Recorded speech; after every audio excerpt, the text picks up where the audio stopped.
बिस्मिल्लाहिर्रहमानिर्रहीम। अस्सलाम वालेकुम दोस्तों, कैसे हैं आप लोग? उम्मीद करता हूँ कि आप लोग ठीक होंगे और खैरियत से होंगे। मेरा नाम है मुज़म्मिल शब्बीर और आप देख रहे हैं डिजिटल डिफेंडर्स। तो आज की वीडियो में हम लोग कंप्यूटर नेटवर्किंग के बारे में पढ़ेंगे। हम इसकी एक सीरीज़ स्टार्ट करने जा रहे हैं कंप्यूटर नेटवर्किंग की, जिसमें हम लोग तमाम चीज़ें डिस्कस करेंगे नेटवर्किंग के बारे में। नेटवर्किंग क्या होता है, इसमें जितने भी कॉन्सेप्ट्स हैं मैं इनको डिटेल से डिस्कस करूँगा। इसलिए आज जो है वो इसका पहला पार्ट है कंप्यूटर नेटवर्किंग का। तो मैं आज आपको ज़्यादा कंफ्यूज नहीं करूँगा, कुछ हम लोग बेसिक्स से स्टार्ट करेंगे और उसी को हम लोग डिटेल से डिस्कस करेंगे। कोशिश करूँगा शॉर्ट सी वीडियो बने और इंशाल्लाह ऐसी वीडियोस इसी सीरीज़ के ऊपर मैं नेक्स्ट वीडियोस भी बनाऊँगा। ठीक है, तो हम अगले अपनी स्लाइड की तरफ बढ़ते हैं। तो ऑब्जेक्टिव्स क्या है आज के कि हम introduce students to the fundamentals of computer networking. तो आप लोगों को कंप्यूटर नेटवर्किंग के बारे में जो है वो इंट्रोडक्शन देना आज का जो मेरा मिशन है, ऑब्जेक्टिव कह सकते हैं आप। फर्स्ट ऑफ ऑल हम ये देखेंगे कि साइबर सिक्योरिटी के अंदर कंप्यूटर नेटवर्किंग को पढ़ना क्यों ज़रूरी है। ठीक हो गया। देखिए, फर्स्ट ऑफ ऑल आपने साइबर सिक्योरिटी के अंदर काम किसके साथ करना है? इंटरनेट के साथ करना है। आपने डाटा को प्रोटेक्ट करना है। आपको अगर नहीं पता होगा कि इंटरनेट के ऊपर अंदर डाटा फ्लो कैसे करता है, क्लाइंट टू सर्वर क्या डाटा कैसे जाता है, तो आप उस डाटा को सिक्योर कैसे करेंगे? आपका सारा काम इंटरनेट के अंदर ही है। साइबर सिक्योरिटी के अंदर आपको जो भी एसेट्स इंटरनेट के साथ लिंक्ड है उसको आपने प्रोटेक्ट करना है। तो मेन हमारा जो काम है वो इंटरनेट के साथ ही होता है। हमें पता नहीं है कि इंटरनेट कैसे काम करता है, कि डाटा एक कंप्यूटर से दूसरे कंप्यूटर में कैसे जाता है, तो हम लोग उस डाटा को प्रोटेक्ट नहीं कर सकते। ठीक है, तो इसीलिए हमारे पास जो है वो कंप्यूटर नेटवर्किंग इतनी अहमियत की हामिल है। और कंप्यूटर नेटवर्किंग बहुत ही वाइड फील्ड है, लेकिन इसको साइबर सिक्योरिटी के अंदर पढ़ना लाजमी होता है, इसके बगैर गुजारा नहीं होता। तो पहली स्लाइड हमारे पास है नेटवर्किंग। तो हम इसको डेफिनेशन पर जाने से पहले ही मैं आपको एक एग्जांपल से इसको क्लियर करता हूँ। देखिए, जब आप कोई दो दोस्त खड़े हुए हैं, ठीक है, वो आपस में बातें कर रहे हैं। अब वो बातें कर रहे हैं, लेकिन वो क्या कर रहे हैं? बेसिकली वो आपस में इंफॉर्मेशन शेयर कर रहे हैं। एक दोस्त जो है वो दूसरे दोस्त को इन्फॉर्मेशन दे रहा है और दूसरा दोस्त भी उसको सुन रहा है, उस इन्फॉर्मेशन को अपने दिमाग में सेव कर रहा है। और जो दूसरा वाला है वो भी पहले वाले से कोई इन्फॉर्मेशन दे रहा होगा। तो ये क्या हो रहा है? यहाँ पर वो आपस में कम्युनिकेशन कर रही है, यहाँ पर शेयरिंग ऑफ इन्फॉर्मेशन हो रही है। ठीक है, इसी तरह अब कंप्यूटर्स के अंदर भी तो ऐसा होना चाहिए ना कोई ऐसा सोर्स होना चाहिए जिसके ज़रिए हम लोग आपस में कंप्यूटर्स की कम्युनिकेशन करवा सकें, उनके दरमियान में रिसोर्सेज शेयर करवा सकें, इंफॉर्मेशन शेयर करवा सकें, डाटा शेयर करवा सकें।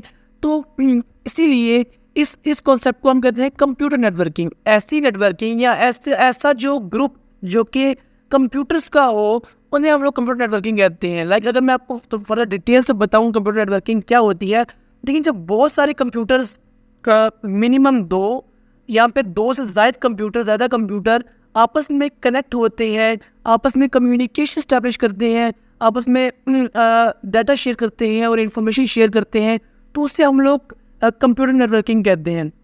अब कंप्यूटर नेटवर्किंग के अंदर ना कंप्यूटर नहीं, जितनी भी कंप्यूटिंग डिवाइसेस हैं मोबाइल्स, टैब्स, लैपटॉप कनेक्ट होती हैं और आपस में इंफॉर्मेशन जो है वो शेयर करती हैं।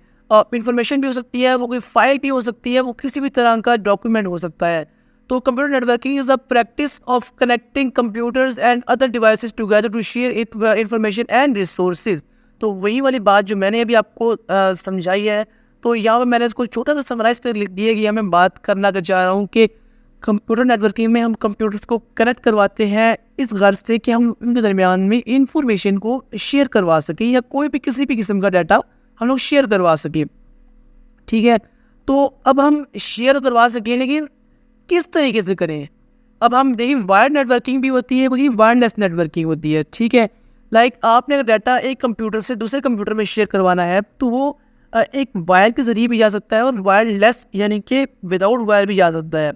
बस एक और मैं मिसकंसेप्शन जो है वो कन्फ्यूजन भी आप कह सकते हैं क्लियर करना चाहता हूँ लोगों की। लोग समझते हैं कि जो नेटवर्क है वो सिर्फ और सिर्फ इंटरनेट की ही वजह से बनता है। ऐसा नहीं है, ये एक मिसकंसेप्शन लोगों के बीच में। जो नेटवर्क है वो आप किसी भी मीडियम के ज़रिए बना सकते हैं, चाहे वो वायर्ड हो चाहे वो वायरलेस हो। आप किसी वायर के ज़रिए भी दो कंप्यूटर्स के बीच में डाटा को जो है वो ट्रांसफ़र करवा सकते हैं। आप इंटरनेट के बगैर भी ट्रांसफ़र करवा सकते हैं, लेकिन इंटरनेट को यूज़ होता है कि वाइड एरिया नेटवर्क के अंदर। वाइड एरिया नेटवर्क क्या होता है वो आगे पढ़ेंगे, ठीक है। तो wired networking involve physical connection using cables. तो केबल्स का इस्तेमाल करके हम लोग जो है वो कम्युनिकेशन भी करवा सकते हैं, लेकिन इसको मैं एक अलग सी वीडियो में कवर करूँगा जो कि अगले पार्ट में ही होगी। Like wireless networking utilise radio waves for connectivity. तो अब इंटरनेट है जो कि आप यूज़ करते हैं वाईफाई जी, रेडियो वेव्स के ऊपर जो है वो काम करता है। तो ये अलग कॉन्सेप्ट था, लेकिन जस्ट एक छोटा सा ओवरव्यू देने के लिए था कि इंटरनेट जो है वो लाइक जो कम्युनिकेशन है वो आप वायर्ड भी करवा सकते हैं और वायरलेस भी करवा सकते हैं, ठीक है। उसके बाद हम अगली स्लाइड पे बढ़ते हैं। तो हम अगली स्लाइड पे आ चुके हैं जहाँ पर मैंने कुछ नेटवर्किंग टर्मिनोलॉजीज लिख चुकी हैं जी, ऐसी टर्म जो कि हम लोग नेटवर्किंग के अंदर बहुत ही कॉमन यूज़ करते हैं, लेकिन ये सारी नहीं, बहुत ज़्यादा थोड़ी है। मैंने इनको इसलिए कवर करने की कोशिश की क्योंकि इस वीडियो में मैं जो भी अल्फाज बोलूँगा वो आपको समझ आने चाहिए जो कि इससे रेलेवेंट होंगे। तो सबसे पहले नोड क्या होता है, हम नोड्स को देखते हैं। देखिए, एक नेटवर्क में बहुत सारे कंप्यूटर्स कनेक्टेड होते हैं या बहुत सारी आप कह सकते हैं डिवाइसेस कनेक्टेड होती हैं। मोबाइल भी होता है, लैपटॉप भी होता है। तो हम उस डिवाइस को हम लोग जो है वो नोड्स कहेंगे, ठीक है। कोई भी डिवाइस हो, चाहे वो कंप्यूटर हो, मतलब सर्वर हो, क्लाइंट हो, प्रिंटर्स हो, ये जितनी भी किस्म की डिवाइसेस हैं वो कनेक्ट होंगी तो वो उन सबको नोड्स कहेंगे। अगर हमारे पास है होस्ट, अब होस्ट क्या होता है, होस्ट और नोड में ज़्यादा फर्क नहीं है, बस इतना फ़र्क है कि ऐसी नोड यानी कि ऐसा कंप्यूटर या ऐसी डिवाइस जो कि डाटा सेंड कर रहा हो या डाटा रिसीव कर रहा हो, जो डाटा भेज रहा हो, डाटा अपनी तरफ ले रहा हो, ठीक है, उसे हम होस्ट कहते हैं। तो इसे में कंफ्यूज नहीं होना, जब इतना तो फ़र्क है कि ऐसी नोड जो कि डाटा जो कि सेंडर हो या रिसीवर हो उसे हम लोग होस्ट कहते हैं। अगला हमारे पास है सर्वर। अब सर्वर क्या होता है तो हम यहाँ पे देख लेते हैं। देखिए, ऐसा कंप्यूटर जो कि आपको रिसोर्सेज दे रहा हो उससे हम लोग सर्वर कहते हैं, ठीक है। या ऐसा कंप्यूटर जिससे आप रिसोर्सेज ले रहे हो उससे हम लोग सर्वर कहते हैं। उसके बाद है क्लाइंट। अब क्लाइंट क्या होता है, ऐसी डिवाइस जो कि डाटा को या डाटा को रिक्वेस्ट करता है उससे लेने के लिए। तो हम इसको एग्जाम्पल से समझते हैं। लाइक देखिए, आप एक दुकान पे जाते हैं, ठीक है। फॉर एग्जाम्पल आपने वहाँ से बिस्किट लेना है। अब बिस्किट क्या, अब दुकानदार क्या है, वो इस सर्वर की तरह एक्ट करेगा। आप उसे बिस्किट के लिए रिक्वेस्ट कर रहे हैं, लाइक आप वहाँ पे क्लाइंट एक्ट करेंगे और वो दुकानदार जो है वो बिस्किट जो है वो सर्वर एक्ट करेगा। तो वो आपको जो आपने रिक्वायर्ड चीज़ है वो आपको प्रोवाइड करेगा जो आपको चाहिए, यानी कि जो आपकी रिक्वेस्ट है वो आपको उसके मुताबिक जो चीज़ है वो प्रोवाइड करेगा। तो उसके बाद हमारे पास है क्लाइंट सर्वर मॉडल। तो क्लाइंट सर्वर मॉडल क्या होता है, इसके साथ एक और भी मॉडल होता है जिसे हम कहते हैं पीयर टू पीयर मॉडल, लेकिन हमें ये वाला समझना ज़्यादा इम्पोर्टेंट है, ठीक है। क्लाइंट सर्वर मॉडल क्या होता है, अब देखिए मैं इसको जो है वो छोड़ दें, मैं आपको बताता हूँ क्या होता है, ठीक है। अब क्लाइंट सर्वर मॉडल में क्या होता है कि जो एक क्लाइंट होता है वो सर्वर से डाटा को रिक्वेस्ट करता है और फिर सर्वर उसकी रिक्वेस्ट को देखकर उसका रिक्वायर्ड उसकी रिक्वेस्ट होती है उसके मुताबिक डाटा क्लाइंट को सेंड कर देता है, ठीक है। अब क्लाइंट डाटा रिक्वेस्ट करता है और सर्वर डाटा को उसको सेंड करता है। तो अब जो है इसमें जो क्लाइंट है वो एज ए सर्वर एक्ट नहीं कर सकता और server as a client act नहीं कर सकता, लेकिन पीयर टू पीयर के अंदर जो सर्वर है वो एज ए क्लाइंट भी एक्ट करता है और जो क्लाइंट है वो एज ए सर्वर भी एक्ट करता है। तो ये मेन डिफरेंस था इस दरमियान में। हम यहाँ पे पढ़ लेते हैं इसको। In the client server model, clients typically initiate request for data और services from the servers, while servers respond to these requests by providing the requested data or performing the required service। तो आप जो कुछ चाहते हैं वो आप provide करेगा, ठीक है। फॉर एग्जाम्पल, आप जाते हैं अपने किसी भी ब्राउजर पर, आप वहाँ लिखते हैं google.com, यानी कि आपकी रिक्वेस्ट क्या है कि आप गूगल को एक्सेस करना चाह रहे हैं। तो रिक्वेस्ट सर्वर के पास जाएगी और सर्वर से रिस्पॉन्स वापस आएगा आपके पास कि आप उसको एक्सेस कर सकते हैं या फिर नहीं। अगली स्लाइड पे हम लोग आ चुके हैं जिसमें टाइप्स ऑफ नेटवर्क्स। देखिए, नेटवर्क्स की टाइप्स है ना वो सिर्फ जियोग्राफिकल रीजन के जो है वो ऊपर डिफ्रेंशिएट की गई है, यानी कि कितनी जगह पर वो नेटवर्क है वो फॉर्म होता है, तो उसके हिसाब से किया गया है। पहला है local area network. For example, आपके घर में 6 कंप्यूटर्स हैं, ठीक है।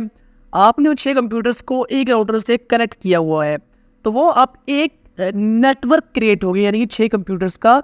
तो एक लोकल बिल्डिंग में, यानी कि एक आपके घर के अंदर छोटे से रीजन के ऊपर एक नेटवर्क क्रिएट हो गया, इससे हम कहेंगे local area network. A LAN is a network that typically spans a small geographic area such as home, office or school campus। Like आप स्कूल के अंदर जो नेटवर्क क्रिएट होता है, ये वायर्ड भी हो सकता है, ये वायरलेस भी हो सकता है, या ऑफिस के अंदर या होम के अंदर जितने भी होते हैं इन्हें हम लोग लोकल एरिया नेटवर्क कहते हैं। और अगर ये वायरलेस हो तो इसे हम लोग कहते हैं WLAN, और अगर ये वायर्ड हो तो इसे हम सिर्फ कहते हैं LAN। So it connects computers and devices within that area, allowing them to share resources like files, printers and internet access. तो हम इसको क्यों करते हैं एक छोटे से बिल्डिंग के अंदर, ताकि हम इनसे फाइल्स हैं शेयर कर सकें, रिसोर्सेज शेयर कर सकें। LANs often use Ethernet cables or Wi-Fi for connectivity and usually owned, controlled and managed by a single organization.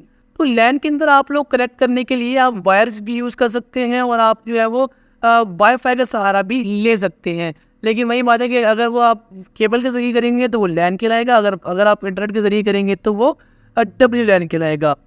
तो अगली तरफ आप चलते हैं जो कि है वायर्ड एरिया नेटवर्क। अब LAN जो है वो WAN का बिल्कुल ऑपोजिट है।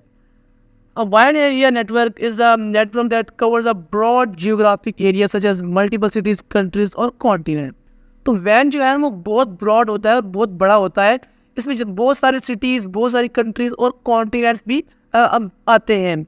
इट कनेक्ट्स लैंड और अदर नेटवर्क्स और long distances allowing them to communicate and share resource. आपका एक नेटवर्क बना हुआ है घर में, ठीक है, लैन बना हुआ है 6 कंप्यूटर्स का इंटरनेट के साथ। आप वहाँ से गूगल को एक्सेस करना चाहते हैं तो आप वहाँ से इंटरनेट के थ्रू कर सकते हैं। देखिए इंटरनेट खाली एक मीडियम नहीं है, बहुत सारी मीडियम है, लेकिन ब्रॉड जो है वो बहुत बड़े रीजन पर हम लोग जो है वो ऐसे इंटरनेट को ही यूज़ करते हैं। तो the internet is the largest example of the WAN connecting millions of devices world wide.